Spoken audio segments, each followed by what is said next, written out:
மாணிக்கவாசகர் பல திருத்தலங்களுக்கு சென்று பல திருப்பதிகங்களை பாடி கடைசியாக தில்லை அடைகிறாரு. தில்லை அவருக்கு சிவலோகமா காட்சி அளிக்கிறது. அங்க இருக்கிற தில்லை கூத்தனை உள்ள முருகி கண்ணீர் மல்க வணங்கி கண்டப்பட்டு பாடுறாரு. மாணிக்கவாசகர் தில்லையில தங்கியிருப்பாரு. அப்ப அங்க ஒரு தீவிரமான சிவனடியார் ஒருத்தர் இருந்தாரு. எப்போதும் சிவநாமம், திருச்சிற்றம்பலம், பொன்னம்பலம் என்று சொல்லிக்கிட்டே இருப்பாரு. ஒரு நாள் அந்த அடியார் இலங்கைக்கு கிளம்புவாரு.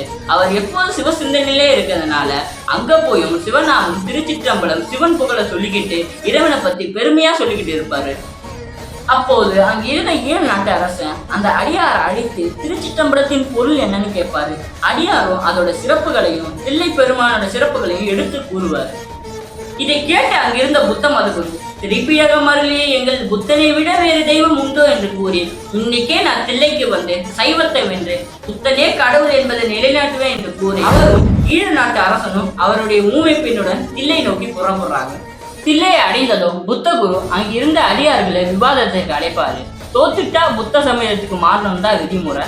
அடியார்கள் என்ன செய்யறதுன்னு தெரியாம இருந்த போது மாணிக்கவாசகர் தில்லையில இருக்காரு என்பதை அறிந்து மாணிக்கவாசகர்கிட்ட நடந்ததை சொல்லி அடியார்கள் மாணிக்கவாசகரை கூப்பிட்டு வருவாங்க. விவாதம் தொடங்கும். புத்தகுரு எந்த உயிர்களையும் கொள்ளாத தர்மத்தை கடைபிடிச்சு பல ஜென்மங்கள் கழித்து இறைவனை அடையலான்னு சொல்லுவாரு. அதுக்கு மாணிக்கவாசகர் கொல்லாமையே கடைபிடிச்சு பல ஜென்மங்கள் எடுக்கும் போது புலியா பிறந்துட்டீங்கன்னா என்ன செய்வீங்கன்னு கேட்பாரு. ஃபர்ஸ்ட் பால் 6. அப்படியே உயிர்னா என்ன, முக்தினா என்னன்னு விவாதத்துல ரொம்ப ஆழமா போயிடுவாரு.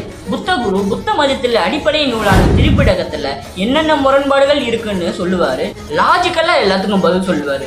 எல்லாரும் ஷாக் ஆயிடுவாங்க. புத்தகுரு நம்ம தோக்க போறோம்னு தெரிஞ்சதும் சிவனை திட்ட ஆரம்பிச்சிடுவாரு. மாணிக்கவாசகர் அமைதியாயிடுவாரு. ஒரு அளவுக்கு மீறி போனதும் மாணிக்கவாசகர் ஈழ நாட்டு அரசனோட ஊமை பெண்ணை கூப்பிட்டு பேச சொல்லுவார். புத்தகுரு கேட்ட ஒவ்வொரு கேள்விக்கு பாயிண்ட் பை பாயிண்ட் பதில் சொல்லும். எல்லாரும் மாணிக்கவாசகர் கிட்ட மன்னிப்பு கேட்டு காலில் விழுந்து வணங்குவாங்க. மாணிக்கவாசகர் மண்டபத்தை விட்டு வெளியேறுவார். மாணிக்கவாசகர் தில்லையில இருப்பாரு. அப்போ ஒரு அந்தனர் அவர்கிட்ட வந்து, நான் பாண்டிய நாட்டுல இருந்து வரேன், சிவன் உங்ககிட்ட நிகழ்த்தி அற்புதம் எல்லாம் கேள்விப்பட்டேன், நீங்க இதுவரை பல பாடல்கள் பாடியிருக்கீங்க, அதையெல்லாம் சொன்னா நான் தொகுத்து வச்சுப்பேன். சரின்னு மாணிக்கவாசகர் அவர் பாடிய பாடல்கள் எல்லாம் சொல்ல அந்தனர் எழுதி வச்சுப்பாரு. அடுத்த நாள் காலையில சிதம்பரம் கோவில் திறக்கும் போது கற்ப கிரகத்துக்குள்ள ஒரு ஓலைச்சுவடி கட்டு ஒன்று இருக்கும். ஓலைச்சுவடி மேல மாணிக்கவாசகர் சொல்ல அழகிய திருச்சிற்றம்பலம் உடையான் எழுதியிருந்து சிவனே அழகா கையெழுத்து போட்டிருப்பாரு. சிவனே எழுதிய அந்த நூல் தான் திருவாசகம். அதை படிச்சதும் எல்லாரும் மாணிக்கவாசகர்கிட்ட போவாங்க. மாணிக்கவாசகர் கிட்ட நடந்ததை சொல்லி இந்த நூலோட விளக்கம் என்னன்னு கேட்பாங்க. மாணிக்கவாசகருக்கு வந்தது யாருன்னு புரிஞ்சிடும். உடனே மாணிக்கவாசகர் கண்களில நீர்மல்க சன்னதியை நோக்கி ஓடுவார். எல்லாரும் பின்தொடர்ந்து போவாங்க.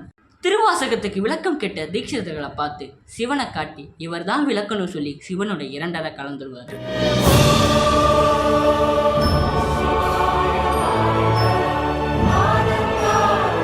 உண்மையான பக்தி இருந்தா இறைவனே நமக்காக இறங்கி வருவார் என்பதற்கு உதாரணமாக இருந்தார் மாணிக்கவாசகர்.